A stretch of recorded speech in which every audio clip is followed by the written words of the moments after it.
अगर आप अपने फोन से परेशान हो, आपको फोन में आवाज कम आती है, आपका चार्जिंग नहीं कर रहा और आपकी बैटरी बहुत कम चलती है और आपको नेटवर्क की दिक्कत आती है, अगर आप भी परेशान हो, अगर आपके फोन के अंदर चार्जिंग की दिक्कत है, चार्जिंग फोन सही से नहीं ले पा रहा, आपको स्पीकर में आवाज सही नहीं आ पा रही, आपकी बैटरी कम चलती है, तो आपके पास एक बहुत अच्छा सॉल्यूशन है।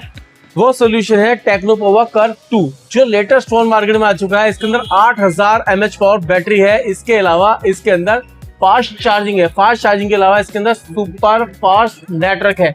आप हिंदुस्तान में किसी भी कोने में इससे लेके चले तो आपको वहाँ नेटवर्क जो मिलेंगे। इसके अंदर एक खासियत और भी है, इसके अंदर आप बिना नेटवर्क के, अगर आपके पास सेम फोन है, बिना सिम के भी एक दूसरे से बात कर सकते हो। और इसके अंदर AI के भी सारे फीचर्स। विजिट करके ओमजी मोबाइल पे आप इस फोन को परचेज कर सकते हैं और आप इसको कैश लेना चाहे कैश ले सकते हो और फाइनेंस करवाना चाहे फाइनेंस करवा सकते हो। विजिट करके ओमजी मोबाइल पे परचेज करें Tecno Pova curve 2। Visit Omji mobile.